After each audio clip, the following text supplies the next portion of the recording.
Hey everybody, and welcome back to Misfit Corner Scams. This is the artist known as Andrew speaking, and it's not time for another scam call, because this one doesn't have a call related to it. But there is something that I wanted to talk about, kind of like this is a little bit of a PSA about romance scams.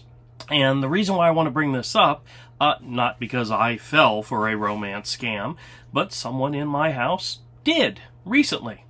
And I wanted to talk about how it happened, how we found out about it, how you can identify it, and maybe how you can help prevent it. You may have heard stories about people that have gotten swindled by people who have contacted them through social media and pretended to be friends and wanting to be lovers and so forth, and flirting with people and so forth, and eventually get to the point where, oh, by the way, can I borrow some money so I can go on a trip? No, what's your credit card number, type of thing. And you think to yourself, well, that would never happen to me. I would never fall for that. And you know what? People in my audience, that's probably absolutely true. But what about your elderly grandmother, or your mother, or an elderly aunt, or the old lady that lives down the street that you see every now and then and wave to, that you're friendly with, but you don't know enough about them. They've been a widow for many, many years. They live alone, and you talk to them, and every now and then you swap, apple pie recipes, but you don't really talk to them about stuff. Maybe you should. Maybe you should reach out and just see what's happening in their lives and find out if something like this has happened to them, because you know what? It happened right underneath my nose in my own home and was rather shocking. Okay, so I'm going to give you some of the details. I'm going to tell you how I found out about it, and then we're going to go into some detail about what actually happened, okay? Now, some of you out there know that my wife and I live with my mother-in-law. She became a widow several years ago, and we moved in with her to help take care of her and, help her with anything she needed. And turns out she's been kind of lonely, and one of her biggest outlets is Facebook.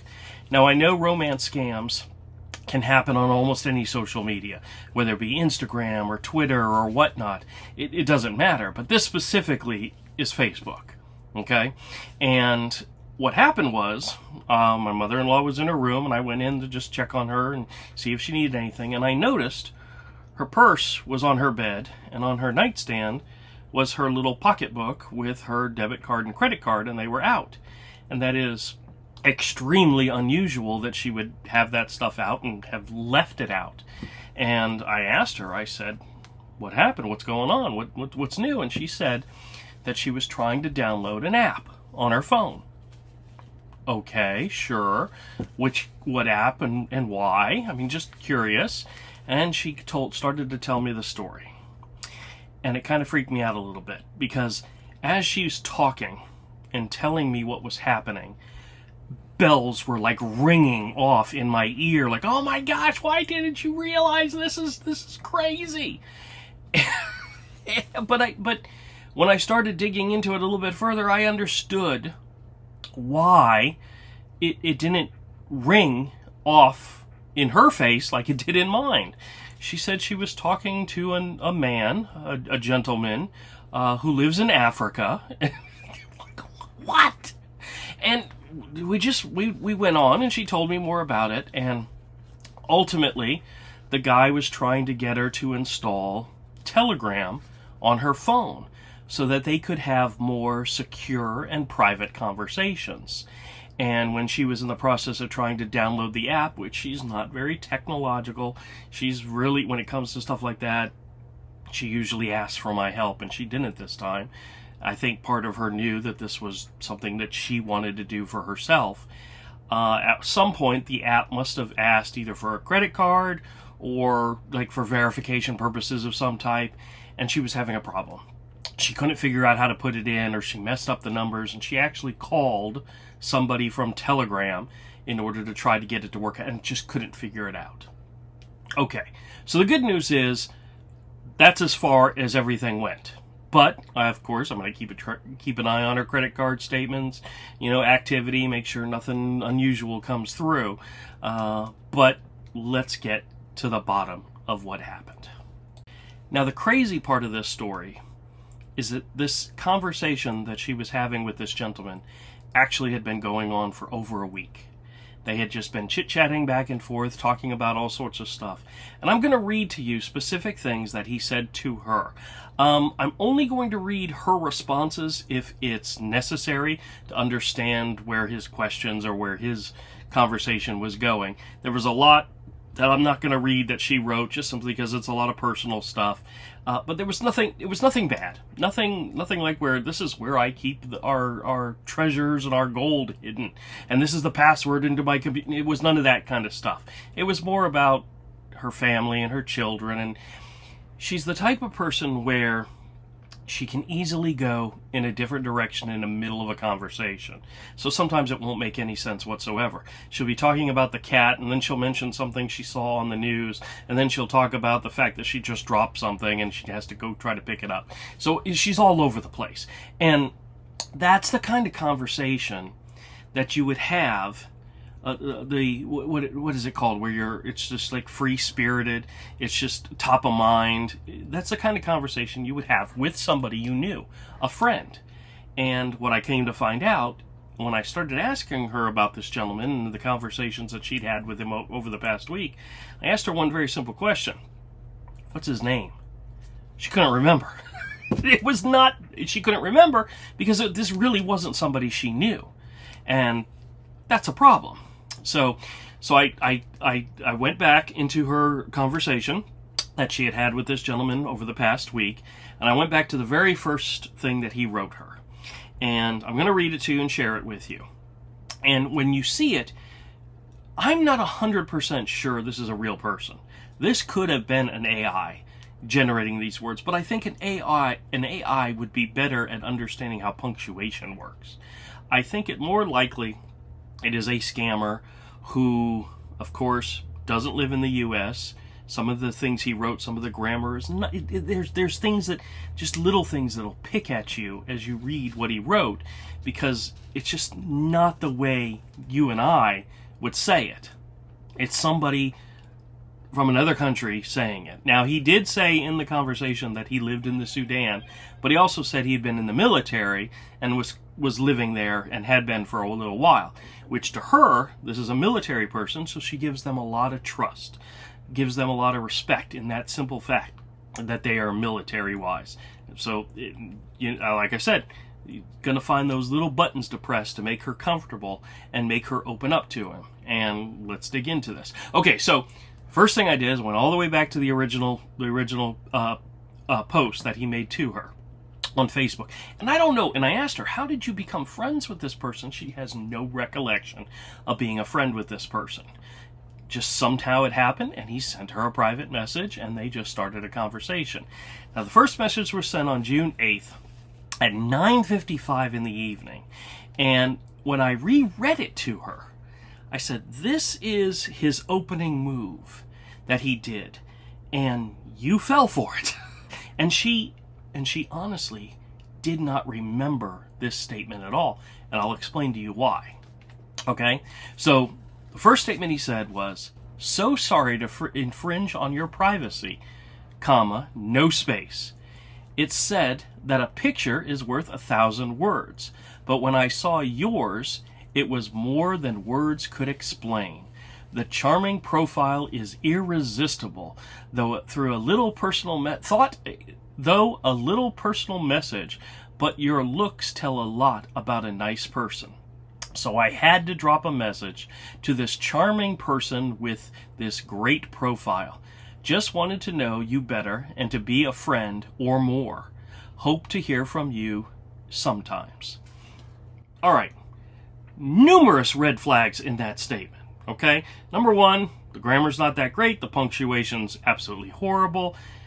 I want to get to know you better and or more, as a friend or more.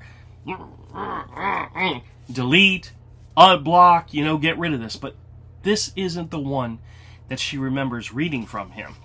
What she remembers reading from him is the post he said the next day, on June 9th at 9:18 in the p.m. Says, why are you not responding to my texts? Or am I bugging you? That's the one she remembers reading. She remembers seeing that, and in her mind, this was a friend who had sent me a message, and I ignored it. I didn't read it. I didn't respond to it. And he got her with this message. This is when she started to respond to him.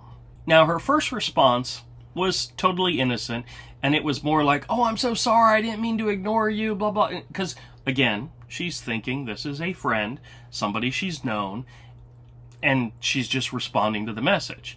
And he responds back, it's all right, I totally understand. Hi, thank you for your message. I really appreciate it, and I would love to know more about you. You seem to be, enter, a nice person, and I am very curious to learn more about you if possible. I'm new to this online relationship.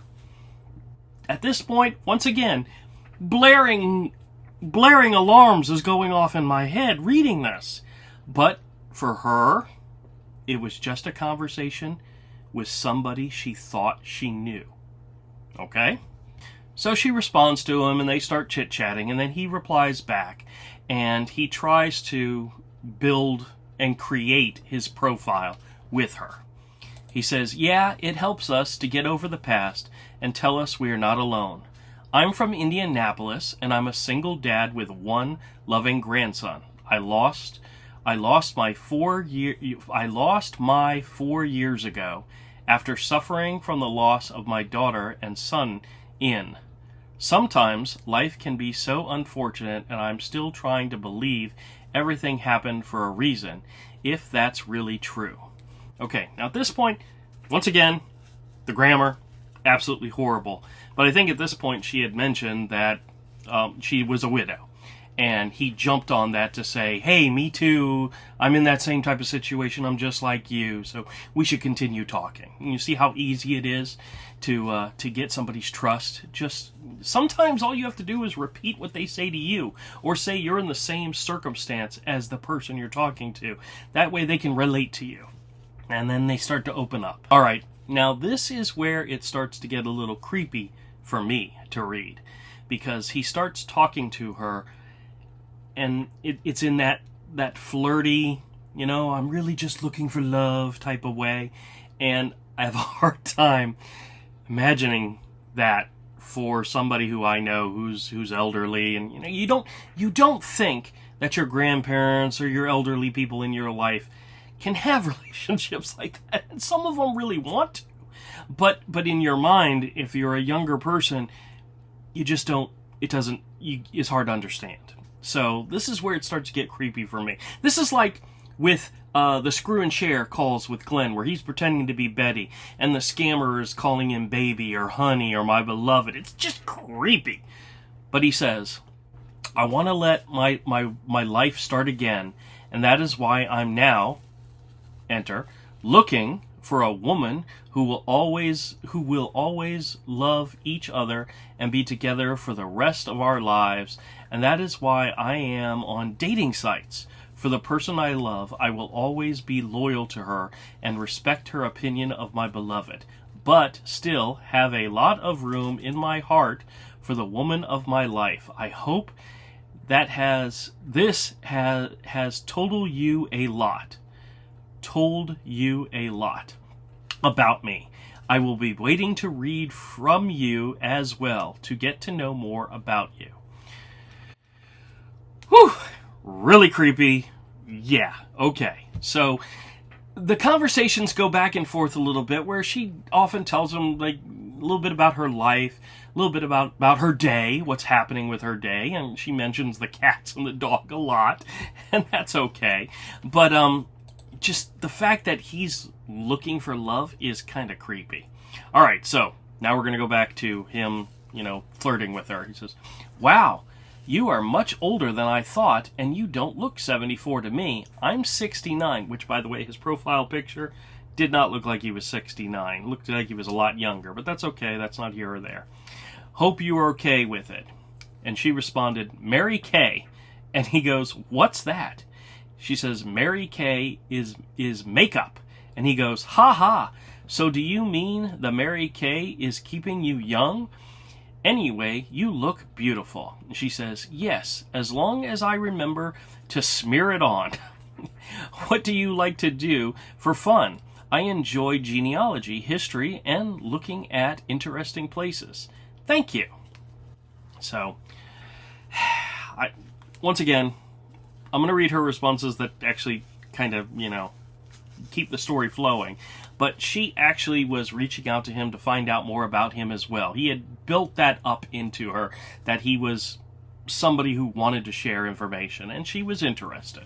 He says, I enjoy slow or fast dancing, walking in the woods, holding hands, candlelight dinner, travel, shopping, and watching movies, and playing romantic piano for the special person I love, snuggling and sharing, passionate kisses with a special person, enjoy swimming a lot, dinners, watching movies, cuddles with the one, love spending time with family and friends, and just being with the one I love and doing whatever it is that we want to do. Guess I have said a lot. And she says, you make me smile.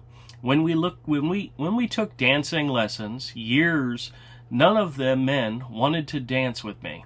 The teacher said I tried to lead and I have to do something.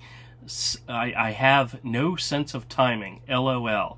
And he responded, that was then, and it's difficult for some men to dance. Haha, I'm glad I made you smile.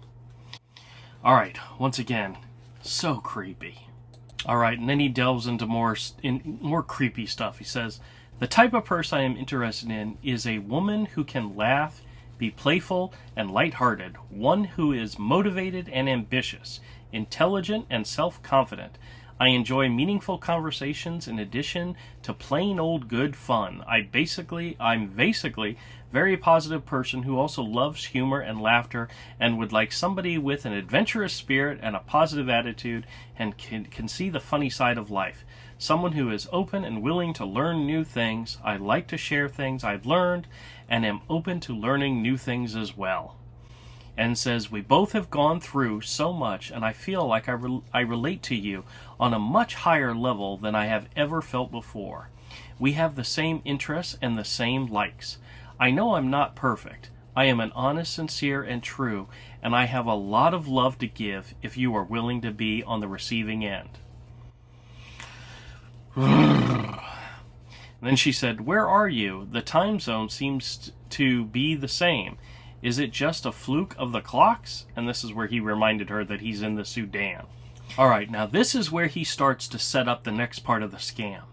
He starts off by saying, my hobbies include reading new papers, watching TV, listening to music, sports, particularly swimming, traveling, religion, Roman Catholic. My plan for the future is go into investments after my retirement or before retire, find a woman and settle down, etc. He says, as you already know, I am currently stationed in Sudan. Actually, we are not allowed to communicate with outsiders because of security reasons. But I need a woman for myself, a woman that will be there for me, and I will be there for her too. I will not be able to call you because we are not allowed communications with outside on the phone. Everything is monitored. All right. Does that not sound a little fishy?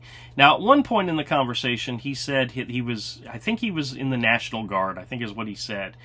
Why would somebody who is an American, stationed overseas, not be able to talk to anybody else on the phone? That's another suspicious thing.